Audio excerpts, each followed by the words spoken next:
చెప్తున్నాడంటే నా యొక్క రెండవ రాకడ లోతు దినాల్లో జరిగినట్లుగానే నా రెండవ రాకడ జరుగుతుంది. లూకా సువార్త 17, 26, 30 వరకు చెప్పారు ఆయన. నా రాకడ ఎలా ఉంటుందంటే లోతు దినాల్లో ఏం జరిగిందో మన యొక్క రెండవ రాకడలో కూడా అదే జరుగుద్ది. ఏం జరిగింది లోతు దినాల్లో? పవన్ బ్రదర్, ఏం జరిగింది లోతు దినాల్లో?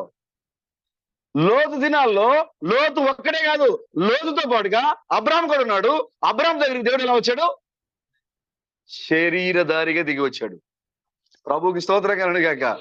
అబ్రహాము దగ్గరికి దేవుడు ఎలాగైతే శరీరధారిగా దిగి వచ్చాడో అలాగే ఇప్పుడు మనం ఏ కాలంలో ఉన్నాము? లోతు దినాల్లో ఉన్నాము. లోతు దినాలు ఎలాంటివి? తిరుచు, త్రాగుచు, పెళ్లి చేసుకొచ్చు, వ్యభిచార సంబంధమైన కార్యాలతో లోకమంతా నిండిపోయింది ఆ కాలంలో, సుధమ కాలం అంతా కూడా. అవునా? దేవుడు ఏం చేశాడు?